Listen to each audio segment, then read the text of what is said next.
ఉన్న బంగారాన్ని విడిపించి ఆ రోజు ఆన్లైన్ రేటుకే మేము కొంటాం. Sharma gold company. నమస్తే, వెల్కమ్ టు సుమన్ టీవీ. మనతో పాటు ఉన్నారు జనసేన స్పోక్స్ పర్సన్ శివపార్వతి గారు. Hello ma'am.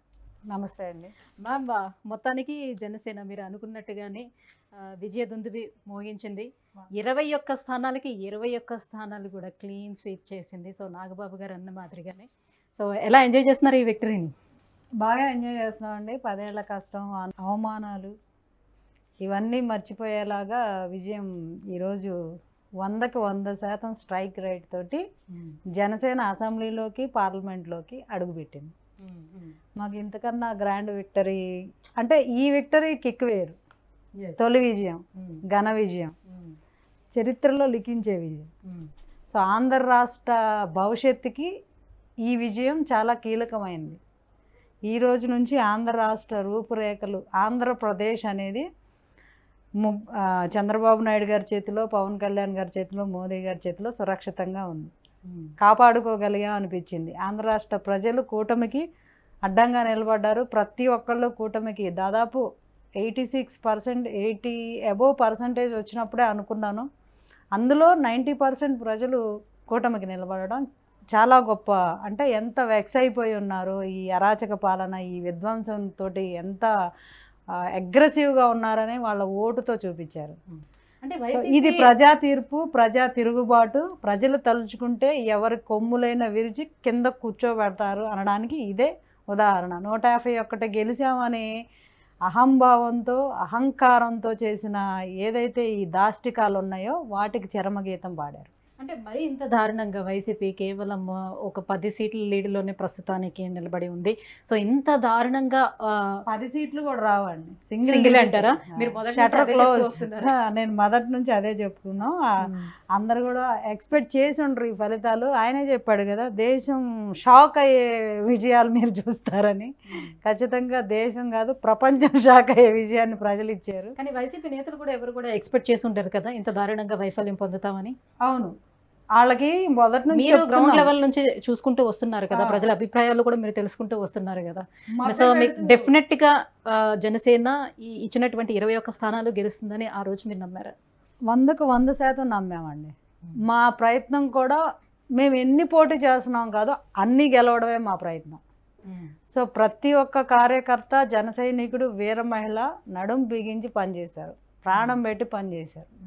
సో మాకు 21 అందరూ తక్కువ తీసుకున్నారు అని అన్నప్పటికీ మాకు ఎన్ని తీసుకున్నాం అనేది కాదు, అన్ని గెలిచామా లేదా అనే దాని మీదే పనిచేసాం.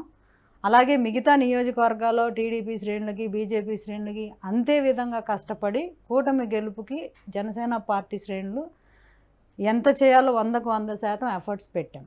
అంటే ఇప్పుడు జనసేన కూటమిలోనే కలిసినప్పుడు 50 సీట్లైనా కనీసం వాళ్ళు ఎక్స్పెక్ట్ చేయాలని అనుకున్నారు. ఆ తర్వాత అది కాదు 24 సీట్లకు వచ్చారు. 24 నుంచి 21 సీట్లకే పవన్ కళ్యాణ్ ఓకే చెప్పేటప్పుడు అందరూ కూడా అసలు చాలా విచిత్రంగా చూశారు. సో జనసేన పార్టీలోనే వ్యతిరేకత అనేది ఏర్పడి వచ్చింది.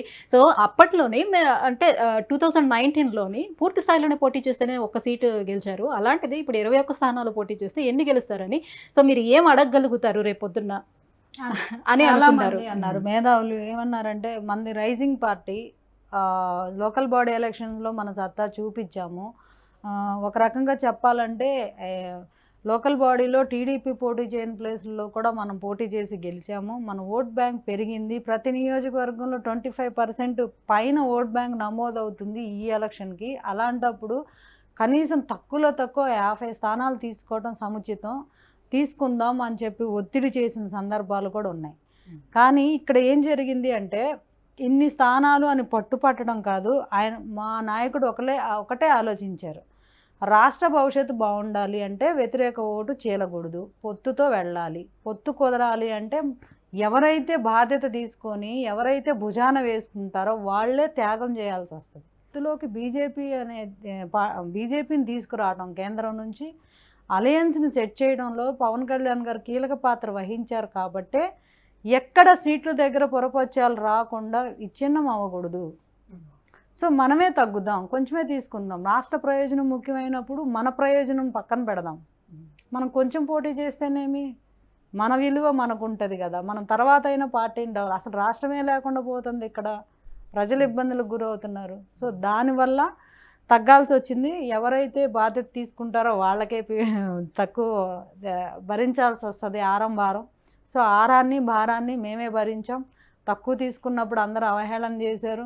మీకు ఏదో 24 ఇచ్చారు, దానిలో కూడా మళ్ళీ 3 మిల్లి మీరు ఇచ్చేశారు బీజేపీకి, అది ఇదని ఎవరు ఎన్నప్పటికీ ఈ ఫలితం ముందే ఊహించారు. కాబట్టి పవన్ కళ్యాణ్ గారు ఓటు విలువ తెలిసింది. కాబట్టి 2019లో జనసేన దాదాపు బలంగా 50 నుంచి 60 స్థానాల్లో ఓటుని చీల్చబట్టే గతంలో జగన్మోహన్ రెడ్డి గారికి అంత మెజారిటీ రావడం జరిగింది. సో ఆ డ్యామేజ్ రాష్ట్రానికి ఎలా అయింది అనేది నిశితంగా పవన్ కళ్యాణ్ గారు గమనించారు. కాబట్టి మళ్ళీ ఆ పొరపాటు చేయకూడదు, ఎలా అయినా సరే మనం తక్కువ తీసుకున్నా పర్వాలేదు, రాష్ట్రం బాగుండాలని ఆ పని చేశాం. సో 21 మేము తీసుకున్నదే తక్కువ కాబట్టి ఆ 21కి 100% స్ట్రైక్ రేట్ తోటి ముందుకెళ్లాలని ఆయన పిలిపించారు. అంతే జన సైనికులు ఫాలో అయిపోయారు. అంటే వైఎస్ జగన్మోహన్ రెడ్డి గారు తీసుకొచ్చినటువంటి పథకాలు ఏవైతే ఉన్నాయో అవి ఖచ్చితంగా వారిని గెలిపిస్తుంది, మేము తీసుకొచ్చినటువంటి వాలంటరీ వ్యవస్థ ఏదైతే ఉందో అది ఖచ్చితంగా మమ్మల్ని గెలిపిస్తుందని కాన్ఫిడెన్స్లో ఉన్నారు. రైతులు కానివ్వండి, మహిళలు కానివ్వండి, కంప్లీట్గా వైసీపీకి సపోర్టింగ్గా ఉంటుందని భావించారు. బట్ ఇక్కడ చూసుకున్నట్లయితే గెలిచినటువంటి స్థానాలు చూసుకున్నట్లయితే వాళ్ళు కూడా కంప్లీట్గా వ్యతిరేకతను వ్యక్తం చేశారు. ఎందుకని, ఎక్కడ వైఫల్యం చెంది ఉంటారని? వాళ్ళు జగన్మోహన్ రెడ్డి గారు ఎలా ఫీల్ అయ్యారంటే, అదే మన ప్రశాంత్ కిషోర్ గారు కూడా చెప్పారు కదా, ఆయనకే పనిచేసిన స్ట్రాటజీ ఇచ్చే, నేను ఒక రాజాలాగా, నేను ఒక నాయకుడిలాగా నేను ఇచ్చేవాడిని, మీరు తీసుకునేవాళ్ళు. ఇప్పుడు నేను సంక్షేమం ఇస్తాను, మీకు డబ్బులు ఇస్తాను, రోడ్లు వేయను, మీకు డబ్బులు ఇస్తాను, రాజధాని కట్టను, మీకు డబ్బులు ఇస్తాను, పోలవరం కట్టను, నేను డబ్బులు ఇస్తాను, ఉద్యోగాలు ఇవ్వను, నా ఇష్టం వచ్చినట్టు నేను ఉంటా. కానీ నేను డబ్బులు ఇస్తున్నాను కాబట్టి మీరు నాకు మళ్ళీ ఓటేస్తారు, డబ్బుల కోసమే మీరు నాకు ఓటేస్తారు, మీకు రాష్ట్ర ప్రయోజనాలు ముఖ్యం లేదు.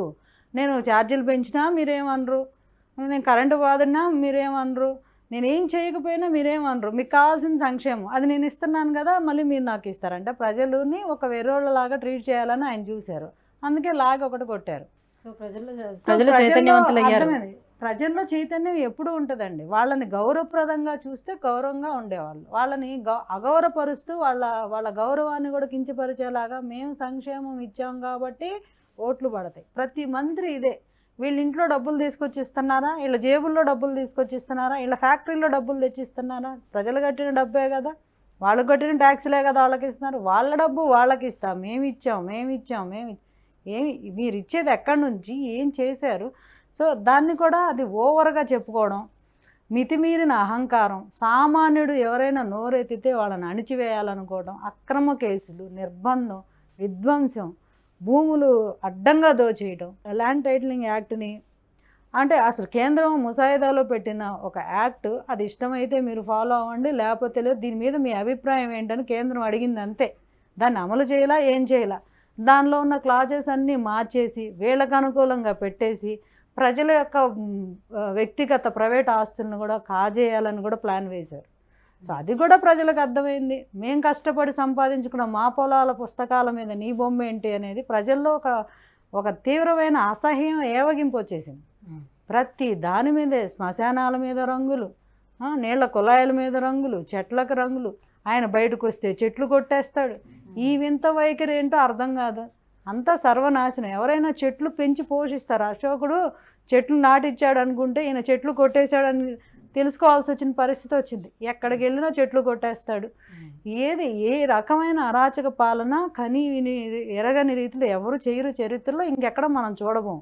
సో ఈవెన్ టీడీపీ కూడా ఒక 130 అబోవ్ స్థానాలు గెలుచుకోవటానికి కారణం జనసేన పార్టీ అనుకోవచ్చు. అందరూ కలిసి పనిచేసాము, అందులో జనసేన కూడా కీలకంగా పనిచేసింది. టీడీపీ కూడా వాళ్ళు కూడా ప్రాణం పెట్టి పనిచేసుకున్నారు. ఈసారి ఇక జగన్మోహన్ రెడ్డి రాకూడదు అని పనిచేశారు. జనసేన నిస్వార్థంగా వాళ్ళ శ్రేణులకు సహకరించింది. టీడీపీ కూడా అంతే నిస్వార్థంగా జనసేన నిలబడిన అన్ని ప్లేసుల్లో సహకరించింది. ఒకళ్ళకొకళ్ళు సమిష్టిగా జట్టు కట్టారు, వైసీపీని మడత పెట్టారు. మొత్తానికి కంగ్రాచులేషన్స్ అండి. సో అందరూ కలిసికట్టుగా మొత్తానికి కూటమిని గెలిపించుకుంటూ వచ్చారు. Thank you so much.